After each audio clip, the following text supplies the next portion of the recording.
Assalamualaikum warahmatullahi wabarakatuh. Alhamdulillahi rabbil alamin. Wassalatu wassalamu ala ashrafil mursalin Sayyidina wa nabiyyina Muhammad ibn Abdullah Rasulil Amin wa ala alihi wa ashabihi wa man tabi'ahum bi ihsanin ila yaumiddin. Subhanaka la ilma lana illa ma 'allamtana innaka antal alimul hakim. Rabbi shrah li sadri wa yassir li amri wahlul 'uqdatam min lisani yafqahu qawli. Rabbi yassir wa la tu'assir. Rabbi tammim bi khair wa ba'd. Saya muliakan ayahanda pengurusi bagi Masjid Sungai Tiram, Ayahanda Haji Zabidi, ahli jawatan kuasa bagi masjid, seluruh pimpinan masyarakat, para guru, para asatizah, para alim ulama, para santri, ibu ayah, abang-abang, kakak-kakak yang dirahmati Allah Subhanahu wa taala sekalian. Kita panjatkan syukur pada Allah Subhanahu wa taala pada malam ini dapat meneruskan pengajian kitab Fathul Muta'ali fi Adabil Ilmi wat Talaqqi, dan kita telah masuk pada adab yang seterusnya, adab dengan kitab serta alat pengajian. Itu ya. Sila.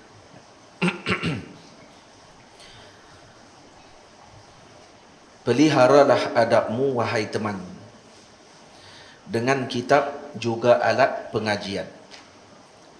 Lapiklah kitabmu dengan sesuatu, tinggikanlah pasti kamu kan dibantu.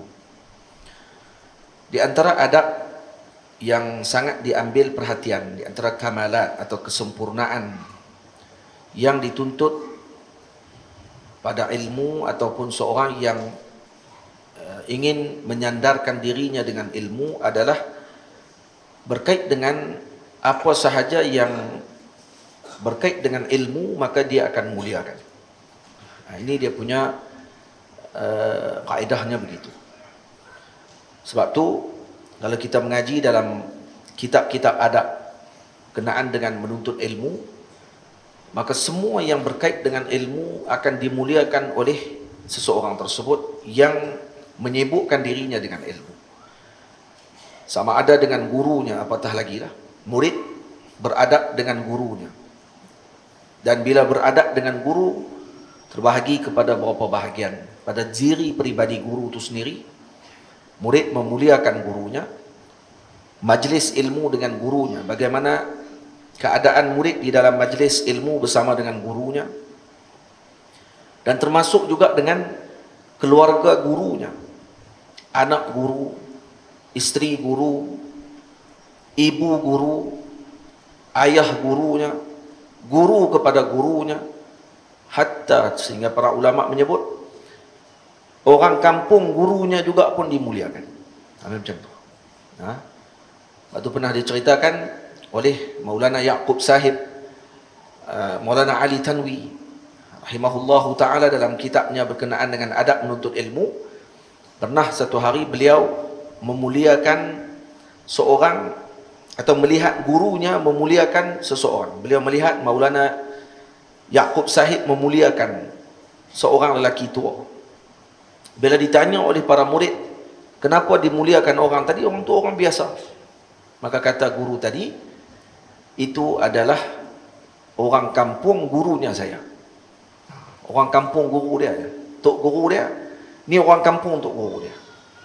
Jadi kalau dia mengaji di mana pondok ataupun di mana tempat pengajian, kemudian bila ditanya atau jumpa dengan seorang, ditanya kepada orang tadi dari mana asal, kawan tadi sebut daripada kampung tok guru ataupun hampir dengan kampung gurunya, maka dimuliakan orang tersebut, dihormati, dilayani dengan baik. Kenapa? Karena berkait dengan guru. Macam tu sekali. Dan perkara ini tidak akan jadi pelik kepada orang yang mempelajari dalam sistem tradisional Islam. Ngajian ini tidak akan pelik, karena ini ditemui dalam kitab-kitab para ulama dan diwarisi daripada para ulama akhlak tersebut. Yang ini tidak ada di dewan-dewan kuliah, tidak ada di mudarras universiti. yang khususnya telah meninggalkan perkara-perkara tersebut disebabkan kerana mungkin jauh daripada pendidikan yang sepatutnya. Walaupun kadang di mudarraj ataupun di bangunan-bangunan universiti tersebut terdapatnya para alim yang besar, tapi berbeza dengan yang berada di dalam madrasah-madrasah yang diajarkan, yang dididik oleh para guru, yang murid berada dan duduk dengan para gurunya. Maka moga-moga Allah Ta'ala mengembalikan universiti-universiti yang ada pada zaman sekarang dengan adab yang sedemikian, insya-Allah. Yang ini murid bukan hanya hadir ke universiti untuk mengambil segulung sijil, tetapi mengambil juga adab dan akhlak, dan para guru, pensyarah dan seumpamanya perlu lebih dahulu dididik dengan cara yang begitu. Barulah akan mampu untuk memberikan sesuatu kepada para muridnya. Itu satu. Kemudian adab murid dengan murid juga, sesama teman, pun diambil perhatian. Murid sesama murid, teman sesama teman dalam pengajian. Dan tidak ditinggalkan adab bersama dengan alat ilmu, kitab, pen, dan juga segala yang berkait dengan ilmu juga diambil perhatian dalam tradisi Islam. Maka kita letakkan bab ini kerana mengikuti dengan apa yang telah disusun dan ditulis oleh para ulama sebelum kita, bahawa ada adab ataupun kitab yang khusus atau fasal yang khusus berkenaan dengan adab dengan alat ilmu. Maka saya letak di sini adab dengan kitab serta alat pengajian. Peliharalah adabmu wahai teman dengan kitab juga alat pengajian. Dari kitab termasuk alat pengajian. Termasuk dengan alat pengajian. Cuma kenapa kita asingkan kitab dalam sebutan? Karena disyarafihi, karena mulianya kitab. Karena kitab adalah dianggap sebagai usul pertama ataupun usul yang utama di dalam pengajian bagi seorang murid tersebut. Tamam? Maka kerana itu kita asingkan. Maksudnya kalau kita sebut peliharalah adabmu wahai teman dengan alat pengajian, sudah memadai alat pengajian, termasuk dalam alat pengajian adalah kitab, tapi kita asingkan sebutan kitab dan alat pengajian kerana kitab tadi diasingkan disebabkan kerana kemuliaan kitab. Lapiklah kitabmu dengan sesuatu, tinggikanlah, pasti kamu kan dibantu. Ini antara adab penuntut ilmu. Maka dia akan menghormati dan memuliakan kitab yang dia perolehi. Apa sahaja kitab? Guru saya Maulana Syekh Ahmad Mamduh hafizahullah taala, ketika melihat anaknya meletakkan buku di bawah ataupun diletakkan di atas lantai, maka dia akan berpesan kepada anaknya tersebut untuk diangkat kitab tadi ke atas. Hatta kalau kitab tadi komik sekalipun, walau komik sekalipun, walau buku mainan kanak-kanak, walau buku bacaan yang kita kata bacaan santai dan seumpamanya, maka tetap dihormati dan dimuliakan untuk anak tadi dididik menghormati semua jenis kitab. Kalau yang macam tu pun dimuliakan kerana dia ada ketah dan ada bentuk dia dan ada tulisan, dan kemungkinan ada nama orang yang baik dalam tu, nama orang yang soleh, maka diminta untuk angkat. Walaupun buku tadi buku Superman, pakai sepeda kat luar pun, jadi diangkat juga, diletak di atas untuk apa? Untuk dididik murid tadi ataupun anak tersebut agar memuliakan kitab. Kita kena didik anak kita macam tu. Kita kena dululah. Ni kita pun kitab letak kat bawah. Kitab pun letak kat bawah, letak dekat atas lantai. Maka ni tidak dikira beradab dengan alat ilmu, khususnya kitab. Maka kalau kamu lapik kitab tadi dengan sesuatu. Jadi kalau kita macam dah hadir ke majlis, kita ada kitab banyak contohnya, jangan terus letak di atas lantai macam ni. Kurang-kurangnya letak ada satu pelapik. Sama ada kita beli kain burdah, kain yang kita letak selempang tu, lipat kain tu sikit, letak atas, letak kitab atas tu, tak apa lagi. Macam kita nak semayang, kitab kita tak tahu nak letak mana ni, nak semayang, nak pegang tak boleh, beg tak bawa, maka sekurang-kurangnya ada lapik kain tadi, diletakkan atas kain tadi, sudah dikira memuliakan kitab tersebut. Tamam? Jadi tak perlu kita nak kena tak atas rak sana apa semua sekali. Kalau kata kita duduk di tengah-tengah ni, ni kalau ada meja macam ni, alhamdulillah, boleh tumpang tak atas meja tu. Tapi kalau kata tak ada meja di masjid dan surau yang seumpamanya, maka cukup sekadar kita meletakkan sesuatu yang digunakan untuk jadi tinggi sikit daripada lantai. Jadi lebih tinggi sikit daripada lantai maksudnya. Kurang-kurangnya dengan satu helai kain. Kita lipat kain tu kan. Atau sejadah, lipat sejadah tu kan. Bagi jadi tebal sikit tu, tak atas dia. Macam tu. Tu adab kita dengan kitab. Susunlah ia sebaik-baik cara, ikut martabatnya yang paling mulia. Kalau kita nak susun kitab pula, maka susunan kitab mestilah disusun dengan yang dianjurkan oleh para ulama. Kata susun kitab, di rak kitab pun dianjur dan ditulis oleh para ulama dalam kitab-kitab mereka. Di sini saya sebutkan juga seperti mana yang telah saya ambil daripada sebahagian kitab para ulama. Jadi susun kitab dengan sebaik-baik cara, ikut martabatnya yang paling mulia. Jangan diletakkan atasnya sesuatu tanpa sebab, itu yang dipesan guru. Jadi jangan kamu letakkan di atas kitab dengan sesuatu. Contohnya handset, letak atas kitab. Ni kitab kita ni, letak handset atas kitab. Macam ni. Ni alat dia. Ni dikira alat ilmu. Apa dia? Pemberat kitab. Baik, boleh tak kita letak atas kitab untuk jadi pemberat? Ini berkait dengan kitab. Maka ni tidak dikira menghina dan juga tidak dikira sebagai orang panggil apa? Tidak beradab dengan kitab. Karena ni alatnya. Alat ni digunakan untuk memberatkan muka surat atas. Ni muka surat ni kita kalau kita buka buku, khususnya buku macam ni yang kalau dia mudah untuk tutup balik, letak alat macam ni diletak di atas, maka dia akan memudahkan untuk kita baca. Maka ini tidak dikira menghina. Kenapa? Kerana ini memang pemberat dan dibuat khas untuk kita. Faham tak? Itu maksudnya. Yang dimaksudkan kita di sini, meletakkan sesuatu sama ada di atas kitab tersebut atau di tengah kitab. Contoh ambil pen. Kita letak di pen di tengah kitab macam ni, kita tutup. Macam ni. Ini cukup dimarahi oleh para guru dan dipantang. Pantang para ulama kalau kata kitab dibuat macam ni. Kerana ni akan merosakkan kitab. Akan merosakkan kitab. Jadi jangan buat macam ni. Letak pen dan sebagainya di tengah-tengah macam tu. Tamam. Ni ada sekali dulu saya duk cari. Guru saya Maulana Syekh Ahmad Mamduh. Saya tengok dia letak atas kitab dia. Tu saya tanya, Syekh beli di mana ni? Nak cari di Mesir tak jumpa. Saya kata beli waktu ketika beliau musafir ke Amerika. Darul Ifta Misriyah hantar beliau untuk ke program di Amerika Syarikat. Kata beliau dia pergi lawat di kedai-kedai buku di situ dan ada pemberat kitab tadi. Saya pun tulislah sekali dalam Facebook.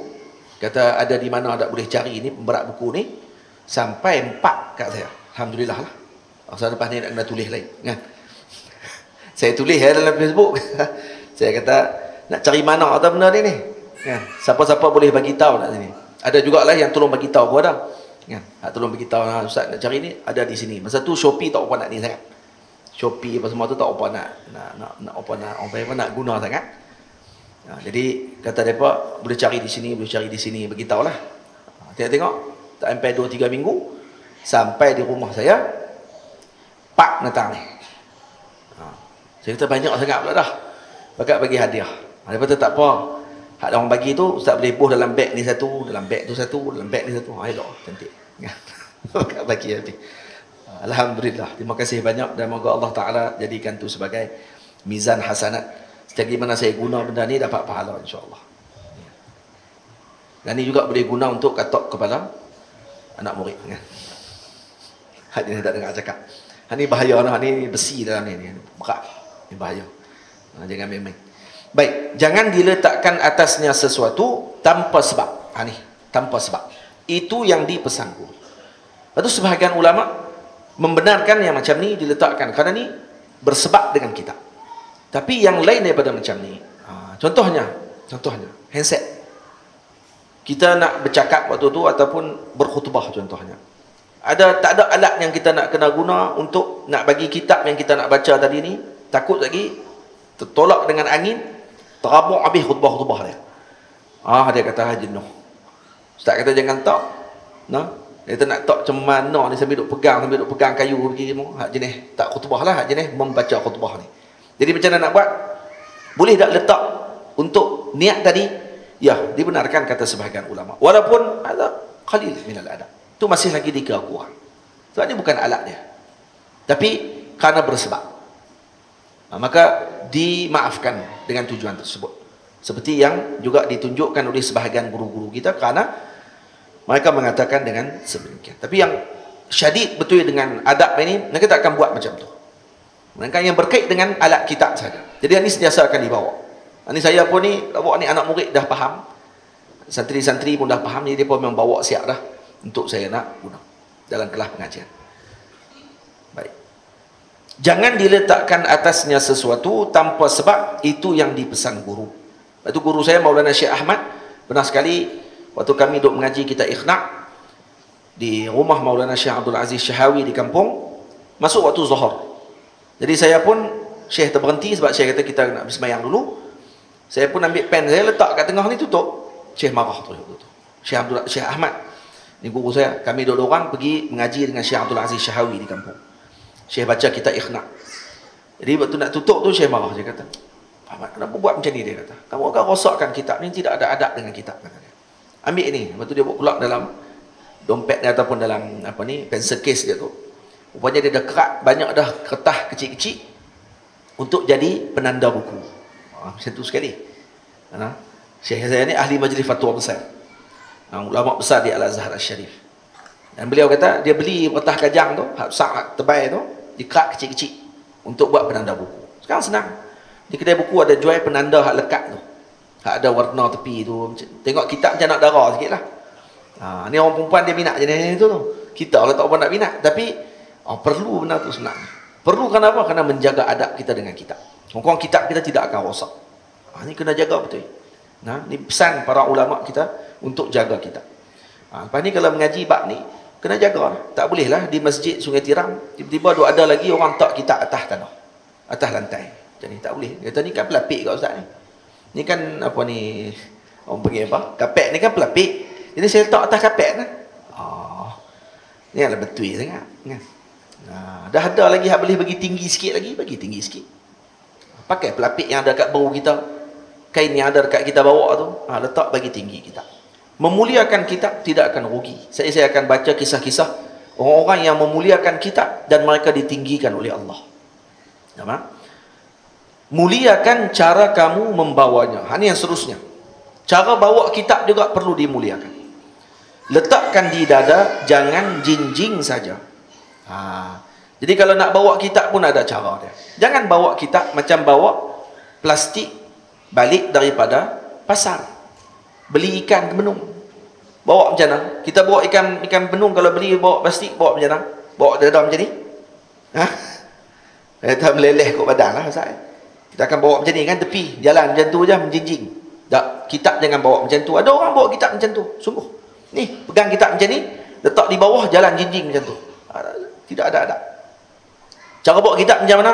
Pegang di sini dada, tak di sini, bawa, tak di atas sikit. Memuliakan kitab. Hatta kami kalau kata bawa kitab kadang-kadang dalam beg sekalipun, beg tadi walaupun ada dah tempat gantung, diangkat tinggi juga beg tu walaupun ada tempat gantung.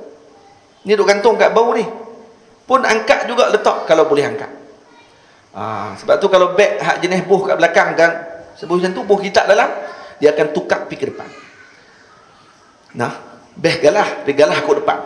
Dia tak galah kot belakang. Nanti kita akan duduk di belakang. Dia galah kot depan. Untuk memuliakan kita. Nampak huduh lah. Tak apa bawa beg macam tu, tak memuliakan kita.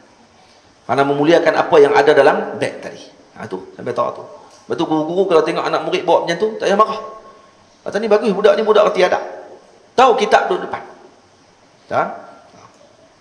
Ni tambah tak kitab pula di belakang, beg pula jenis melandoi sampai turun sampai ke punggung. Kitab duduk kat punggung. Tak comel. Bagi duduk depan, tak apa. Tidak rugi jika kamu tinggikannya, bukti kamu bersyukur dengan nikmatnya. Tidak rugi kalau kamu meninggikan kitab. Kalau kamu tinggikan di sini dengan makna memuliakan kitab. Bukan tinggi dengan makna tinggi dengan maksud yang hakiki, dengan maksud letak di tempat yang tinggi. Tidak rugi jika kamu tinggikannya itu dengan maksud memuliakannya, bukti kamu bersyukur dengan nikmatnya. Bukti kita bersyukur dengan nikmat Allah, maka kita akan memuliakan apa sahaja yang mengenalkan kita kepada Allah, termasuk alat ilmu tadi.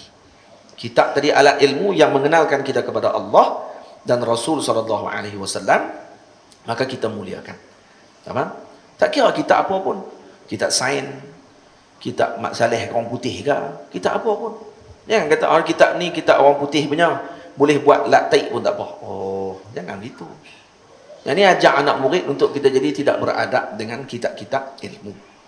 Kena hati-hati dengan ucapan-ucapan kita, khususnya para guru, yang kadang boleh menyebabkan terbina akhlak murid kita dengan sebab sikap kita. Lepas tu kata ulama, apa sahaja kitab sekalipun, apa sahaja ilmu sekalipun, muliakan. Muliakan. Nah, jangan kita mudah-mudah untuk kita mengambil dan melakukan perkara tersebut. Kecuali kalam tadi, kalam syirik.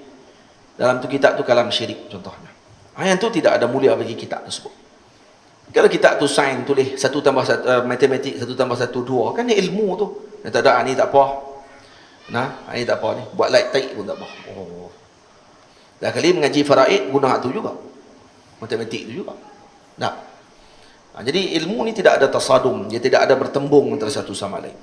Jangan sampai kita mendidik para murid kita untuk bertembung dengan realiti.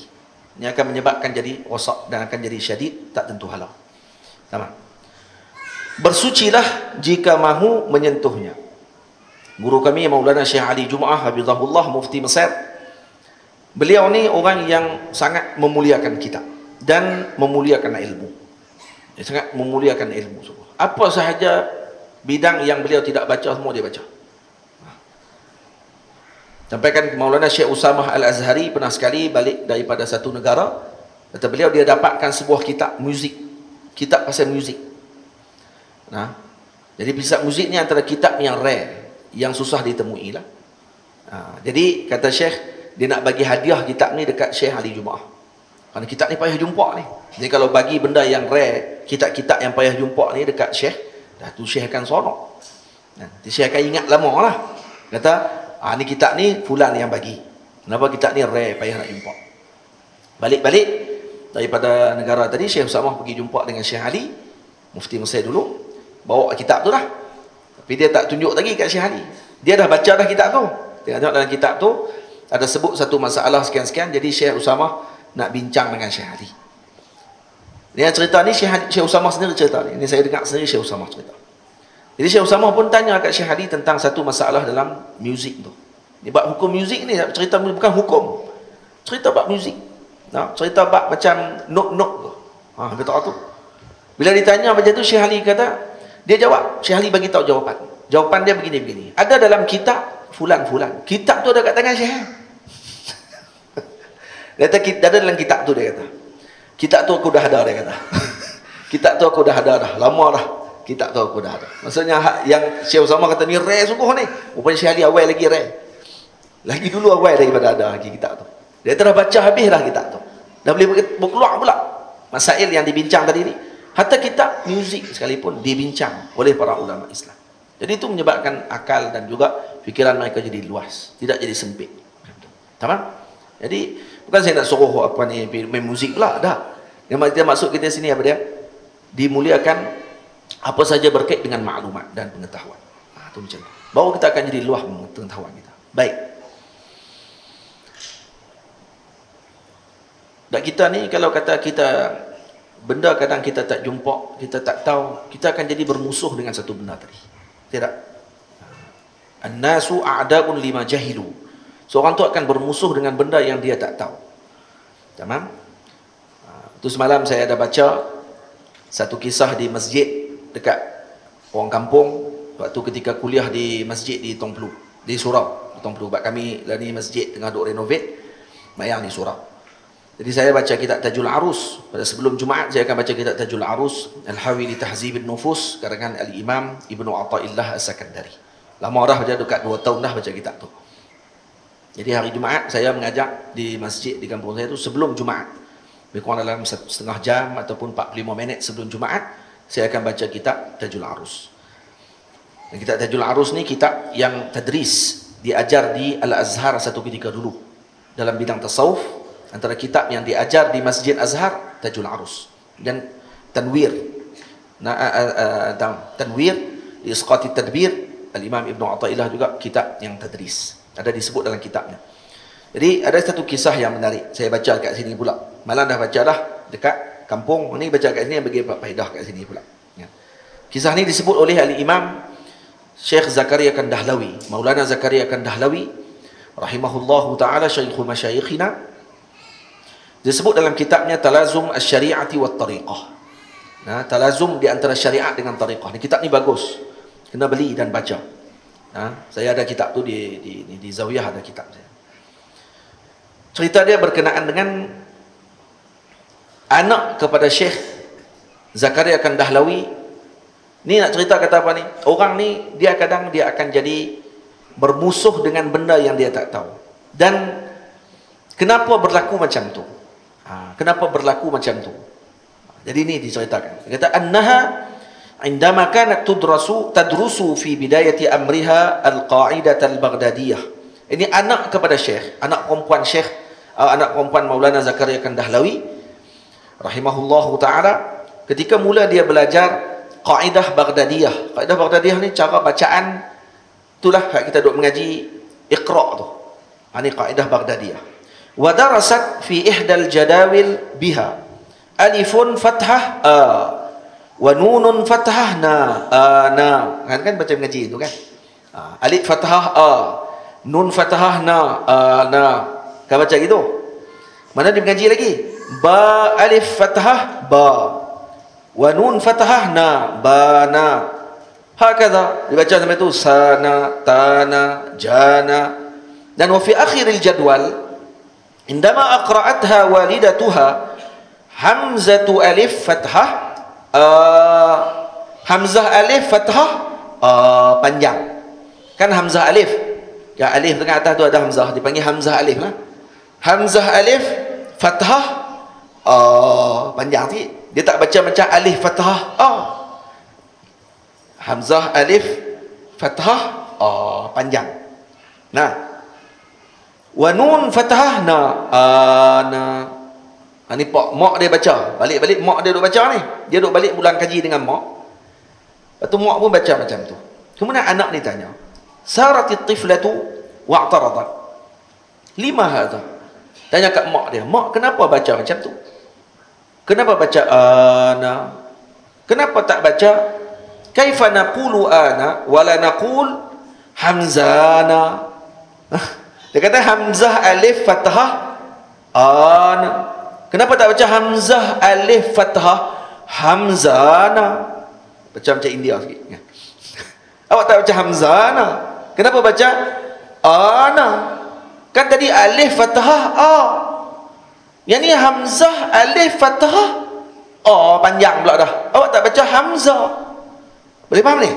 Faham tak? Ini saya baca bahasa Arab ni. Dia kata kenapa tak baca macam tu?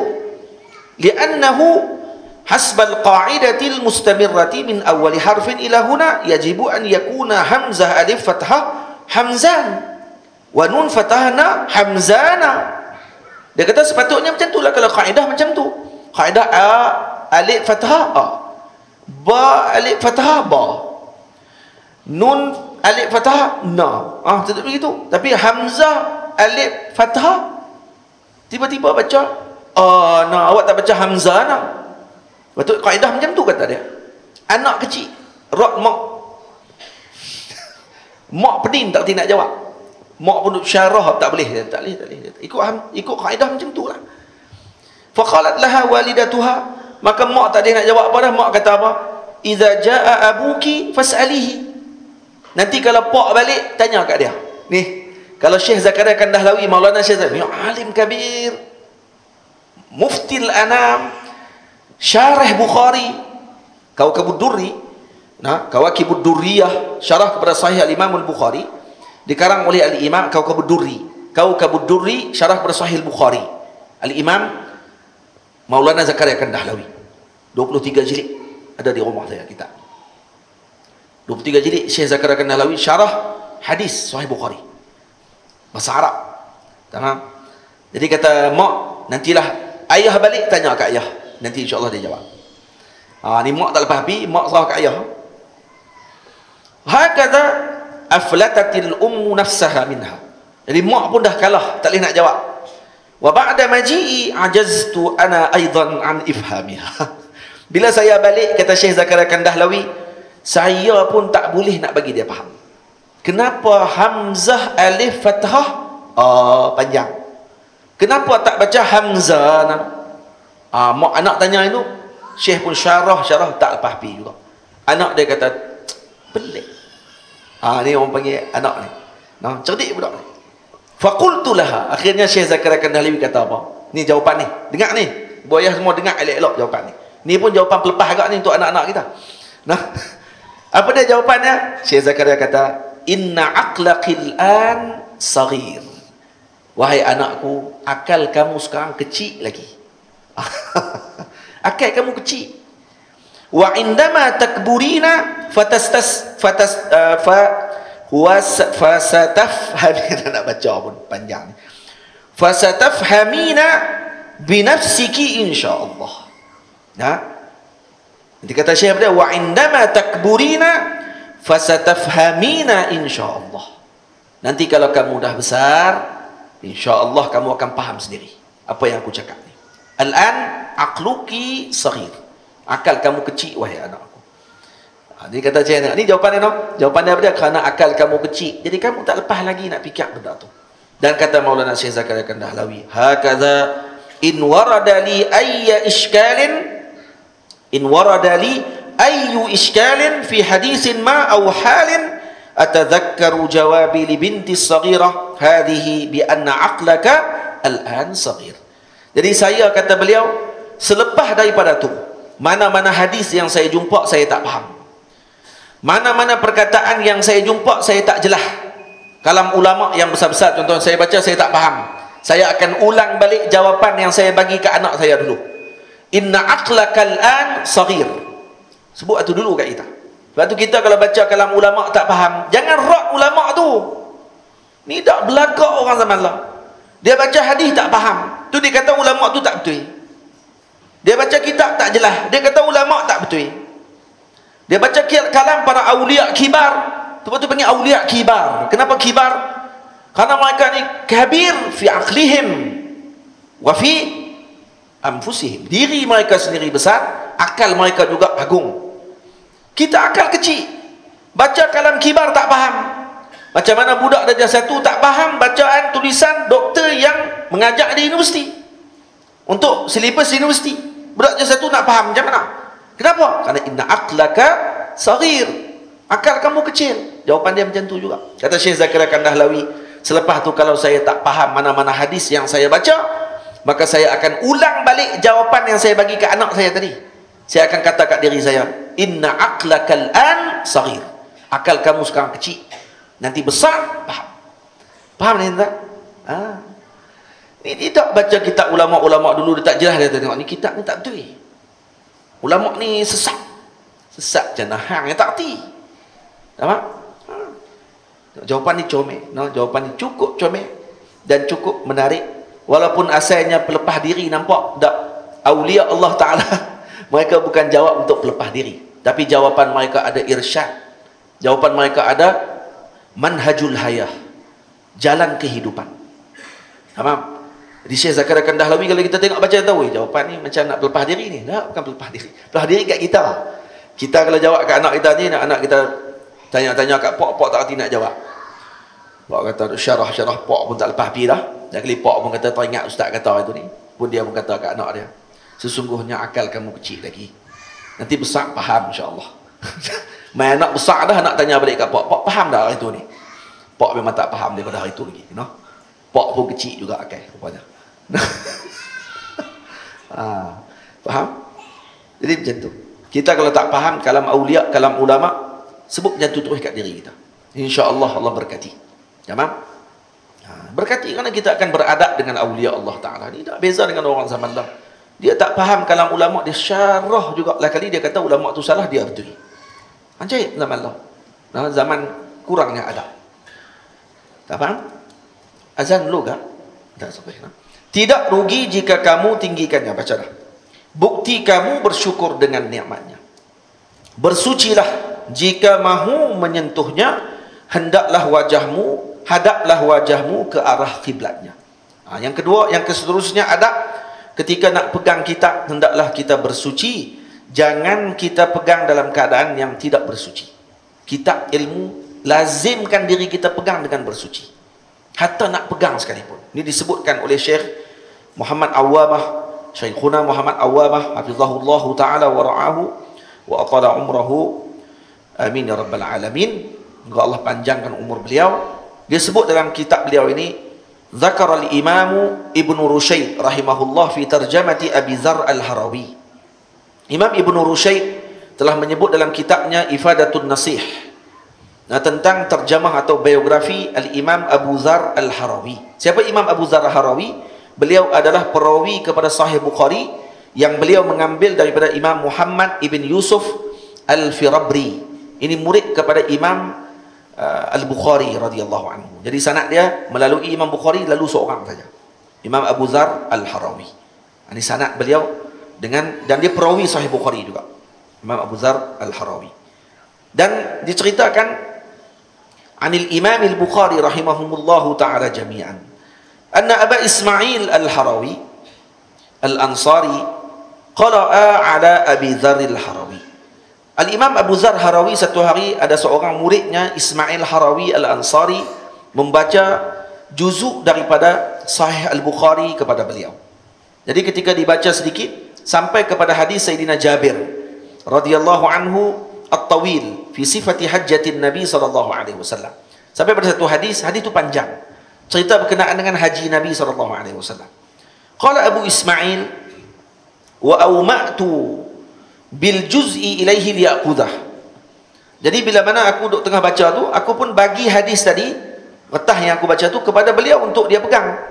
Bila dah selesai nak bagi kepada beliau, faqala li dha'hu, kata Imam Abu Dzar Harawi, guru ni kata apa? Letakkan dulu kitab tu, pegang dulu. Falastu ala wudu'in wa lam yamassah. Aku tak ada wuduk, kata beliau, dan dia tak pegang kitab tu. Macam tu sekali. Ini bukan Quran, tapi mulia beliau dengan kitab ilmu sampai tahap macam tu. Tak pegang dia kalau tidak ada wuduk. Yang ni yang kita ingatkan selalu kepada para santri, kepada para murid, jangan ambil keringan dengan benda ni. Nak pegang kitab saja ambil wuduk. Cuba tengok dalam kisahnya Al-Imam Syamsul A'immah Al-Hulwani. Ini diceritakan oleh Al-Imam Burhan Az-Zarnuji radhiyallahu anhu. Kata beliau dalam Ta'limul Muta'allim Tariqat Ta'allum, wa min ta'zimil ilmi, di antara perkara memuliakan ilmu, ta'zimul kitabi, memuliakan kitab. Ini memuliakan ilmu, salah satunya dia memuliakan kitab. Fayambaghi li talibil ilmi alla ya'khudha al-kitaba illa bi taharatin. Hendaklah seorang penuntut ilmu tadi, apatah lagi alim. Kalau penuntut ilmu kena jaga, alim lebih lagi kena jaga dengan kitab. Hendaklah dia memegang kitab dia tidak lain dengan taharah, mesti bersuci baru boleh pegang kitab. Wa hukiya 'an Syekh al-Imam Syamsul A'immah al-Hulwani annahu qala, kata al-Imam Syamsul A'immah al-Hulwani, dihikayatkan daripada beliau, kata beliau, innama niltu hadzal ilma bitta'zim. Sesungguhnya aku mendapatkan ilmu ini dengan pengagungan. Pengagungan pada apa? Pada kitab, hatta dengan kitab. Kata beliau, aku dapat kedudukan macam ini. Aku dapat ilmu yang luas. Beliau Syamsul A'immah. Ini ulama dalam mazhab Hanafi. Digelar beliau dengan Syamsul A'immah, mataharinya para imam pada zaman beliau. Syekhul Masyayikh. Orang tanya dia, apa rahsia kamu dapat kedudukan yang agung dalam ilmu, wahai imam? Kata beliau, innama niltu hadzal ilma bitta'zim. Saya dapatkan ilmu ini dengan pengagungan. Pengagungan terhadap apa? Kata beliau, fa inni ma aqaztul kaghada illa bi taharatin. Kaghad maksudnya apa dia ni? Kitab. Dia panggil kaghad. Bahasa saya bahasa Parsi kata saya. Tapi dah jadi Arab dah. Digunakan untuk bahasa Arab pun dipanggil kaghad. Kaf alif ghin dal. Kaghad.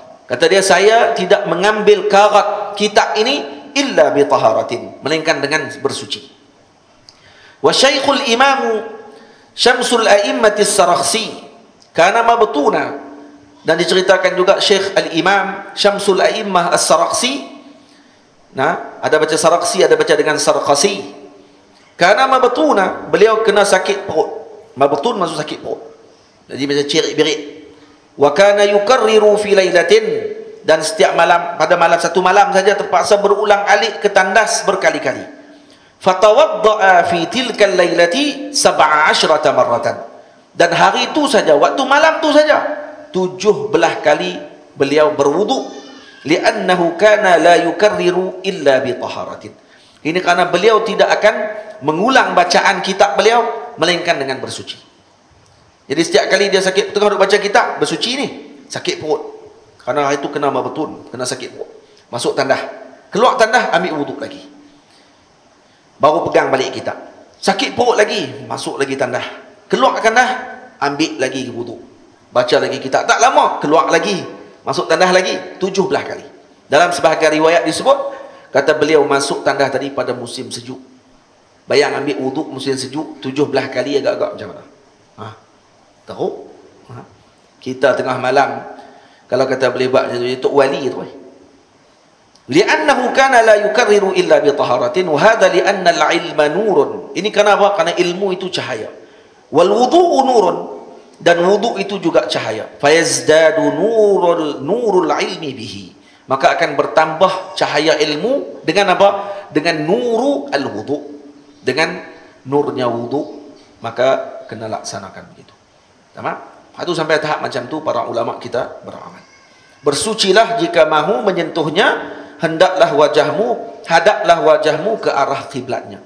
Nah, ini juga salah satu daripada adab kita dengan ilmu, yaitu dengan kitab.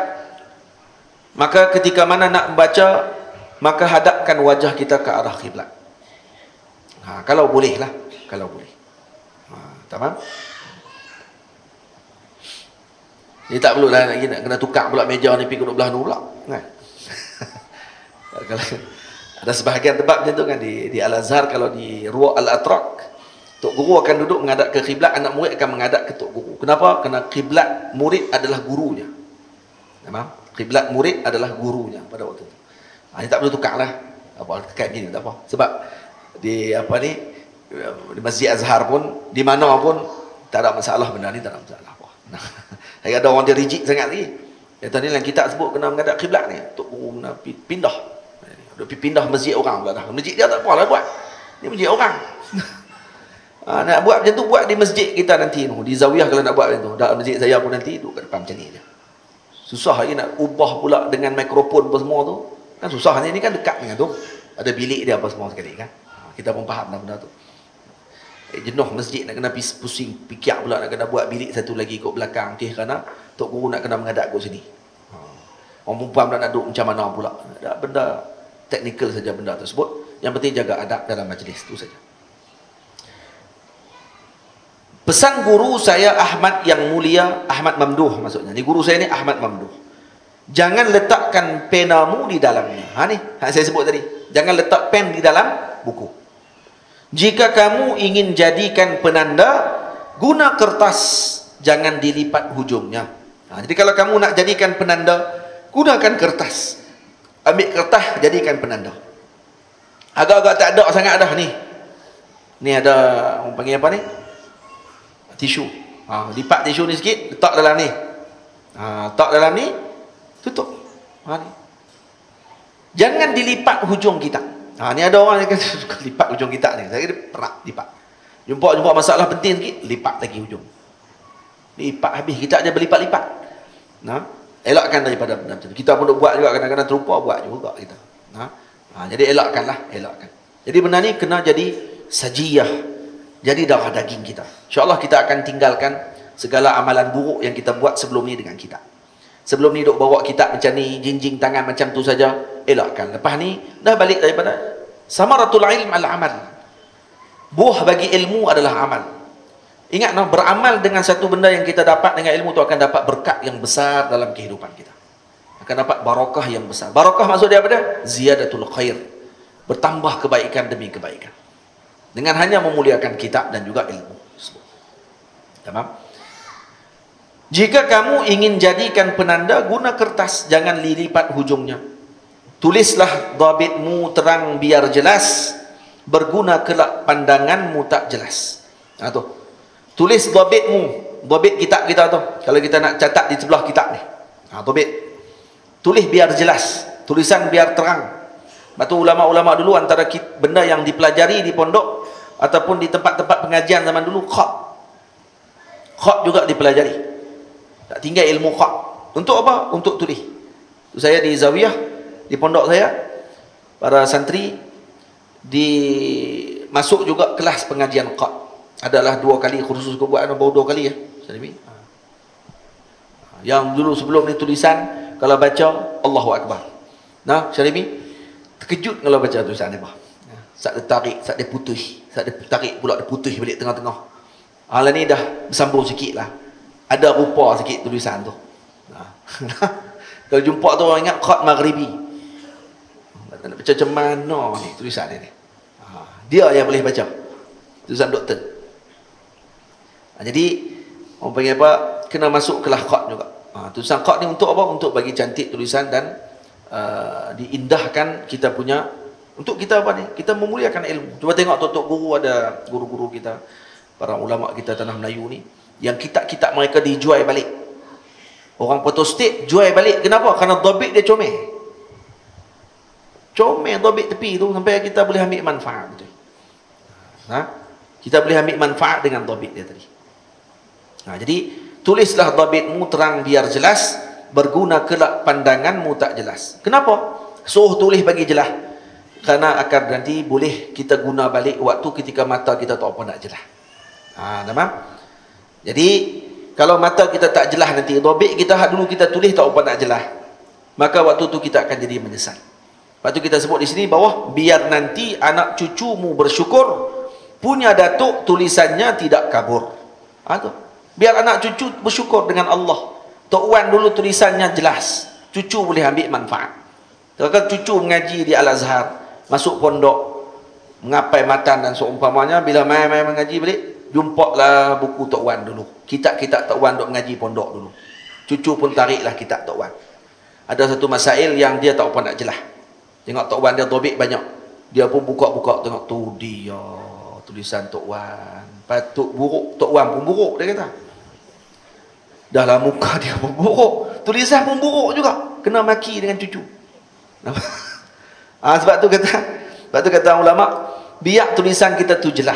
Jangan sampai nanti kita tua kita menyesal dan lepas mati kita dicela.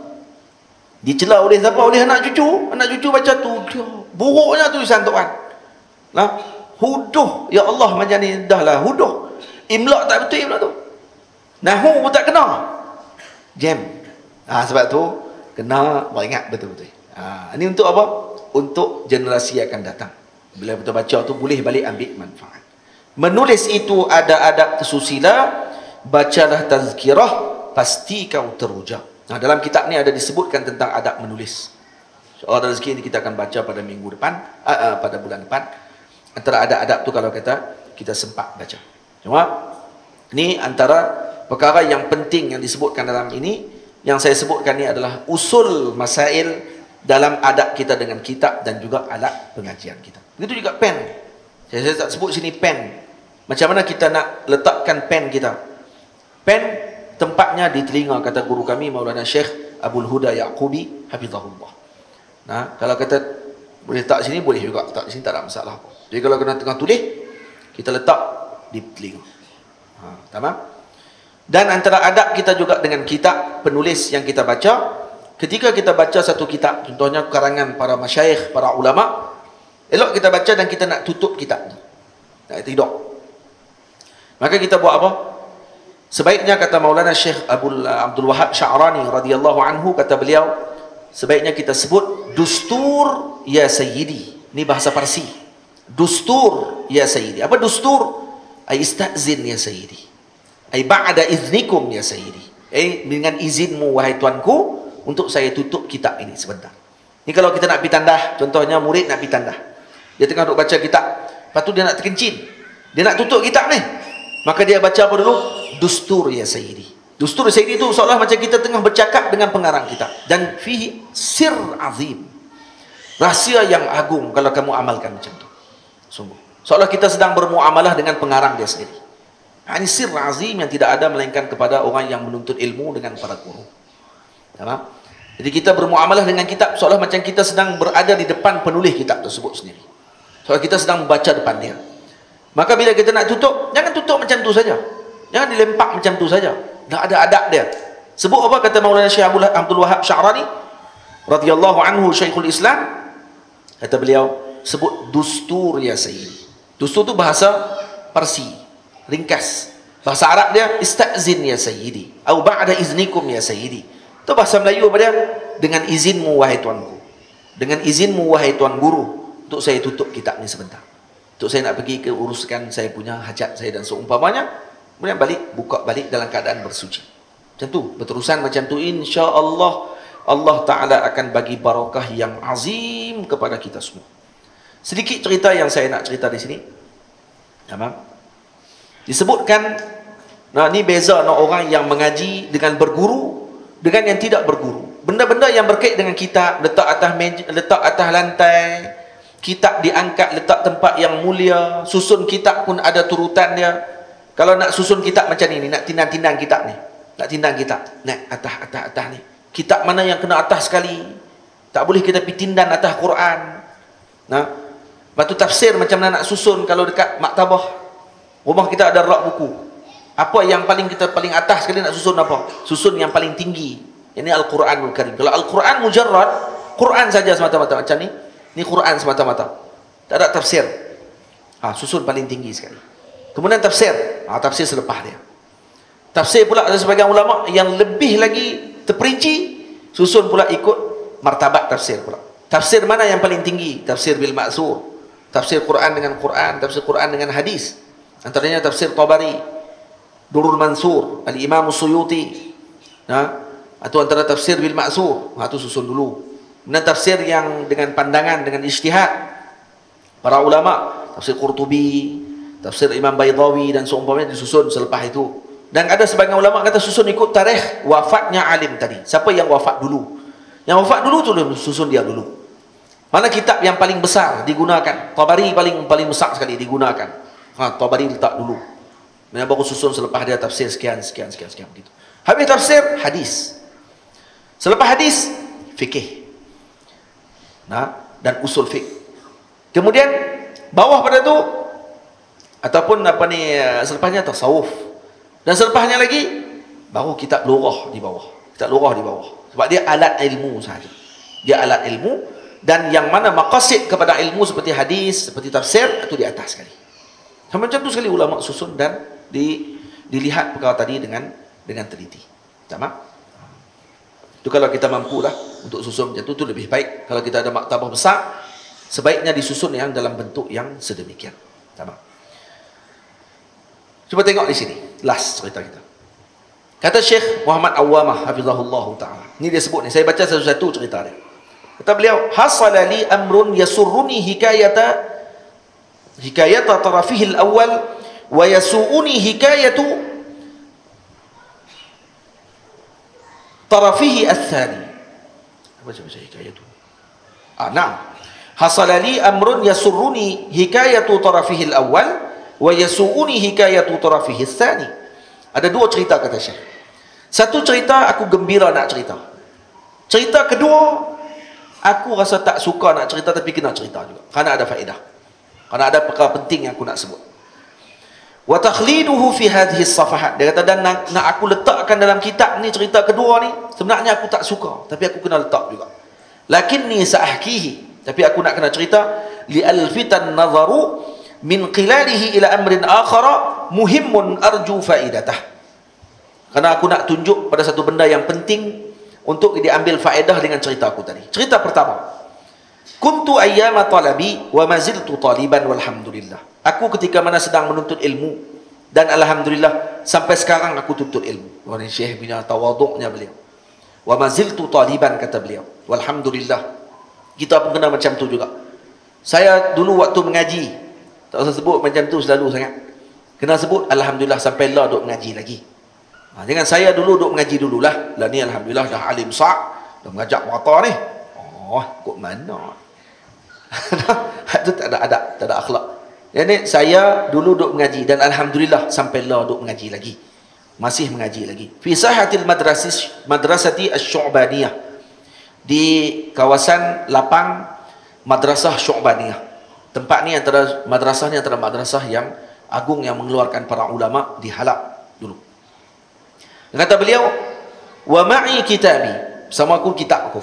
Ahmiluhu biyadil yusra. Ni aku bawa dengan tangan kiri. Cuba tengok ni tuan-tuan. Syekh kata, waktu ni aku tengah duduk mengaji masa kecil dulu di madrasah waktu tu. Aku bawa kitab dengan tangan kiri. Faja'ani fadilatu syaikhuna. Minta maaf.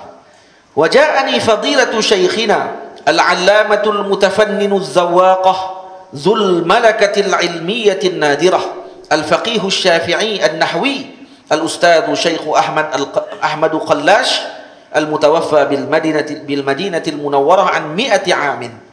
Taghammadahu Allah bi rahmatih. Aku waktu ketika sedang jalan tu tiba-tiba datang guruku al-mutafannin, az-zawaqah, al-alim, al-faqih, an-nahwi. Ni gelaran beliau. Nampak kata ni guru besar, alim kabir. Dia mengajak di madrasah Syu'baniyah dulu. Dulu orang alim-alim besar di Syria dulu mengajak di madrasah untuk budak-budak. Zaman dulu. Ajib zaman dulu. Sebab tu keluar tok-tok guru besar pada zaman tu. Habis madrasah keluar tok guru. Kenapa? Kerana hak duk mengajak pun tok guru besar. Dan bila Syekh ni meninggal di Madinah, Syekh Ahmad Qallash nama beliau. Wafat di Madinah umurnya 100 tahun. Meninggal tahun 1428 Hijriah. 1428 Hijriah. Jadi 40 tahun yang lepas. Lebih kurang 20 tahun yang lepas lebih kurang. Baru sangatlah meninggal maksudnya. Syekh Ahmad Qallash. Fa akhadha al-kitaba min yadil yusra. Aku bawa tangan kitab tangan kiri. Syekh tadi lalu, Syekh Ahmad Qallash tengok aku bawa kitab tangan kiri. Terus dia ambil kitabku tadi. Dia ambil kitab di tangan kiri aku tadi, wa wada'ahu fi yadil yumna. Dia ambil letak kat tangan kanan aku. Nah, letak kat tangan kanan. Kemudian dia kata apa? Allahumma atini kitabi bi yamini. Ya Allah, moga nanti aku akan dapatkan kitabku nanti dengan tangan kananku di akhirat nanti insya-Allah. Nampak no? Tafaulan. Dipanggil optimis. Dengan optimis yang maksud dengan benda yang baik. Tafaul hasan maksudnya. Moga kamu pegang kitab dengan tangan kanan, akhirat nanti akan dapat kitab dengan tangan kanan insya-Allah. Tengok macam mana adabnya para ulama dalam mendidik para muridnya. Dia tak main kat anak murid dia pegang tangan kiri, awak yang bodoh sangat ni. Tak kata gitu. Dia tak kata gitu. Tapi orang Melayu kita ni kadang-kadang kasar juga orang Melayu kita ni. Guru Melayu kadang-kadang dia boleh tahan juga kalau dia nak paku anak murid dia tu, dia paku sungguh.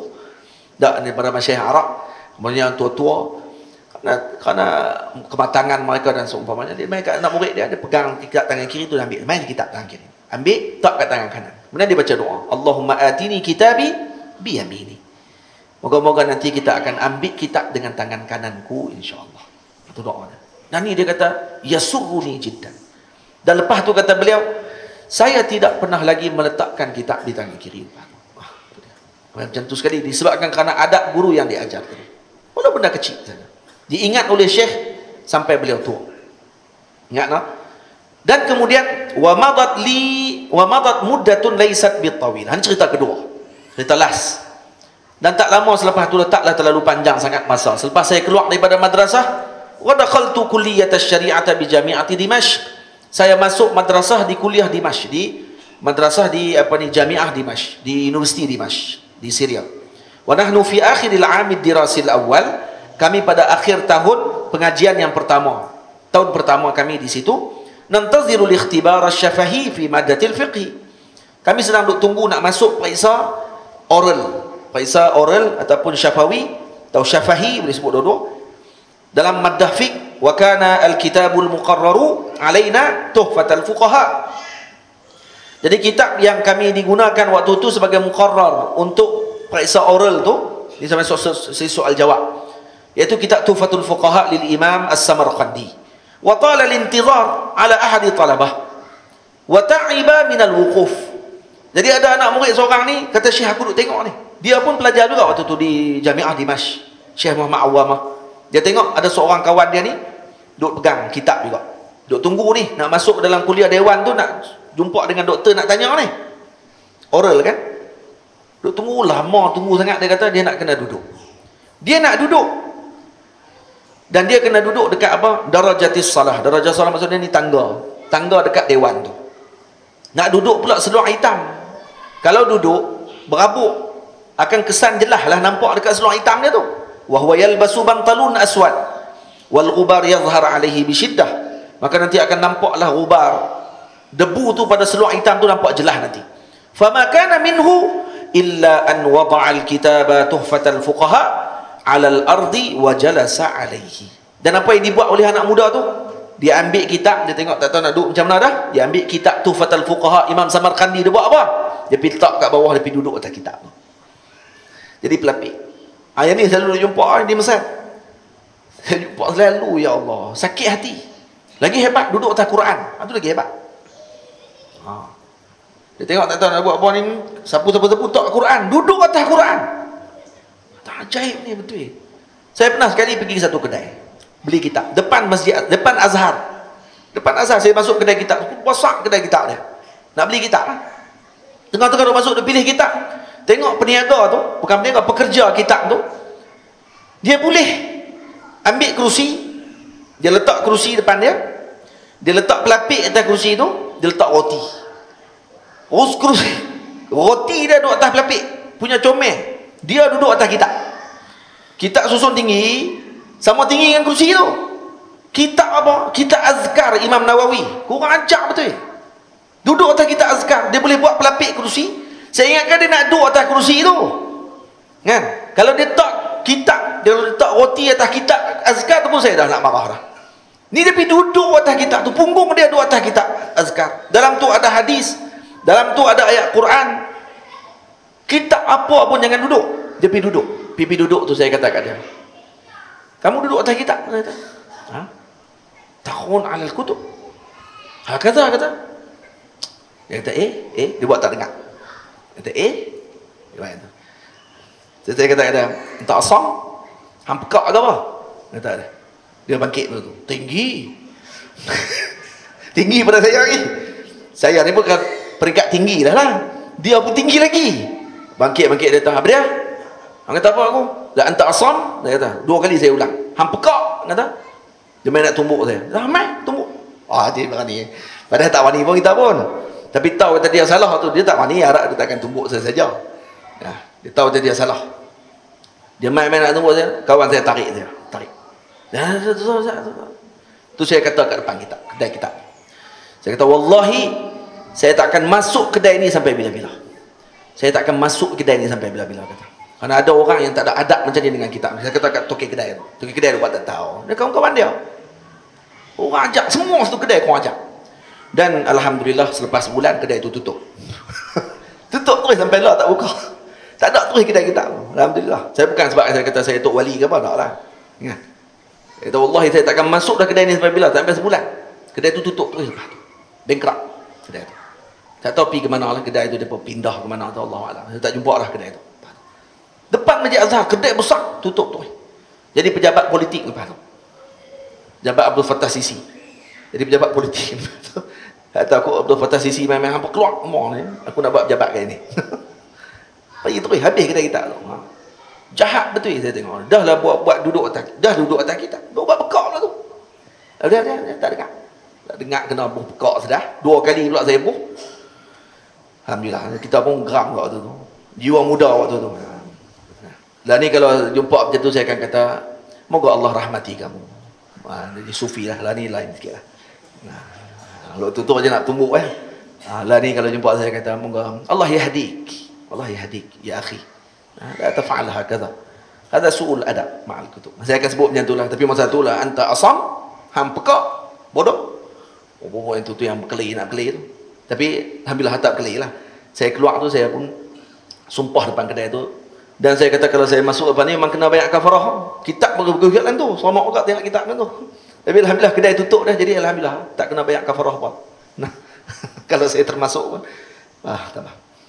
Tu yang berlaku. Dan tengok apa kata Syekh. Inna hadhil baqiyah min asatizatil jami'ah, dia kata. Dia kata kenapa jadi macam ni? Dan minta maaf. Wa innahu yasu'uni wallahi an usajjila hadha. Aku sangat terasa hati aku nak tulis cerita ni. Hak kawan ni duduk atas kitab ni. Walakinni aradtu minhu amran akhar. Tapi aku nak satu benda yang lain, aku nak cerita ni. Apa dia? An yaqifal qari'u ala misali hayyin waqi'iyyin fihi al-farqul kabir baina tarbiyati ala aidi ulama'i amilin harisina ala ikhtina'i sunnatin nabawiyyah wa talqiniha amaliyan li abna'ihim talabah hatta fi hadhihi al-juz'iyyah. Yani apa? Hamlil kitabi bil yadil yumna la yusra. Sebenarnya aku nak bagi tahu kepada semua yang baca kitab ni untuk tengok betul-betul macam mana contoh yang jelas depan mata para ulama amilin yang mendidik para muridnya dengan sekecil perkara, iaitu bawa kitab dengan tangan kiri ditukar ke tangan kanan. Sampai macam tu sekali diambil perhatian dan dibezakan dengan apa? Bainad dirasati fi arwiqatil jami'at as-sammil bukm. Berbeza dengan yang mengaji di dewan kuliah universiti yang pekak buta, tak tahu apa, yang tak ada adab, sampai kitab diletakkan di bawah punggung. Ini bukan bermaksud para masyayikh menentang universiti, kerana mereka juga masuk universiti, kita juga masuk universiti. Bukan kita tentang dengan universiti, tidak. Tapi perlu diperbetulkan dengan akhlak dan adab di tempat yang berprestij, yang tinggi macam tu. Sepatutnya nama pusat pengajian tinggi, maka akhlaknya juga kena tinggi. Jangan hanya kadar masuk tadi hanya untuk material. Dan ini tidak akan berlaku selagi mana yang berada di tempat tersebut tidak berniat dengan material. Tempat yang ketika mula masuk material di tempat tersebut dengan makna keduniaan dalam jiwa, maka ketika tersebut tempat tadi tidak akan lagi selamat daripada keduniaan. Jiwa pribadi murid akan juga terdidik dengan keduniaan. Dan terdidik dengan keduniaan bukan mesti dengan bangunan yang elok, dah. Yang ini dididik dengan kecintaan pada dunia. Nakkan dunia sungguh-sungguh. Nah, itu saya kata bukan mesti dengan pondok mesti kayu saja. Baru akan jadi orang murid ni akan jadi seorang yang tawaduk. Kalau buat pondok dengan kayu, dengan bata, nanti akan jadi tidak tawaduk lah. Itu bukan mi'yarnya. Nah, kita pun tahu maksud zuhud apa dia. Nah, mi'yarnya di mana? Ni, di dada kita, di jantung kita. Di tempat bagaimana kita berfikir dengan dunia tersebut. Itu maksud kita. Tamam? Jadi setakat itu dulu, wallahu ta'ala a'la wa a'lam. Moga Allah Ta'ala beri kepada kita kefahaman dengan ilmu. Moga Allah Ta'ala memberikan kepada kita adab dengan ilmu. Dan kita tengok cerita dua tadi, moga-moga kita dapat faham dengan sungguh-sungguh betapa ilmu ni sangat mahal harga dia. Betapa adab dengan ilmu ni sangat penting. Dan moga dengan adab tersebut kita akan mendapatkan ketinggian dalam ilmu dan mendapatkan manfaat yang besar dengan ilmu agama Allah Subhanahu wa taala. Dan kurang-kurangnya kita akan melihat betapa besarnya ajaran yang telah ditunjukkan oleh para salafus saleh, para ulama pemuka kita, dan berbezanya pendidikan yang dididik oleh guru daripada tangan mereka sendiri kepada para murid dengan yang dididik bukan dengan cara yang dididik oleh para aulia dan para ulama. Maka dia akan hasilnya berbeza.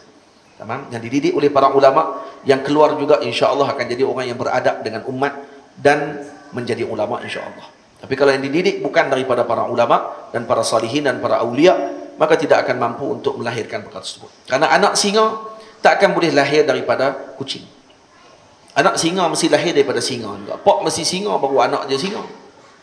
Tiba-tiba ya pak kucing nak keluar anak singa, tak jadi itu. Tamam? Faham tak? Insya-Allah. Jadi moga-moga Allah Ta'ala jadikan kita sebagai orang yang beradab dengan ilmu dan ahlinya, dengan para ulama dan para awliya Allah Subhanahu wa taala. Qul qauli hadza astaghfirullahal azim li wa lakum. Saya minta ampun, minta maaf kalau ada terkasar bahasa dan tersilap dalam bicara kita, dan moga-moga Allah Ta'ala temukan kita lagi pada tahun atau bulan yang akan datang di masjid ini untuk kita meneruskan bacaan kitab ini sehingga selesai. Wassallallahu ala sayyidina Muhammad wa ala alihi wa sahbihi ajma'in. Walhamdulillahi rabbil alamin. Bismillahirrahmanirrahim. Alhamdulillahi rabbil alamin. Wassalatu wassalamu ala asyrafil mursalin wa ala alihi wa sahbihi ajma'in. Rabbana zidna ilman wa wasi' rizqina wa barik lana fima razaqtana waj'alna mahbuban fi qulubi ibadika wa azizan fi uyunihim waj'alna wajihan fi dunya wal akhirah minal muqarrabin ya katsiran nawal wa hasanan fi ali qa'iman bila zawal ya mubdi'an bila mithal falakal hamdu wal minnatu wasyarafu ala kulli hal. Allahumma arzuqna al-istiqamata wal ikhlas. Allahumma inna nas'aluka mutaba'ata li sayyidina Muhammadin sallallahu alaihi wasallam fil aqwali wal af'al. Wa sallallahu ala sayyidina Muhammad wa ala alihi wa sahbihi ajma'in. Walhamdulillahi rabbil alamin. Saya mohon izin, kami dah solat jamak tadi. Mohon izin untuk saya keluar dulu. Minta izin daripada tuan-tuan semua. Assalamualaikum warahmatullahi wabarakatuh.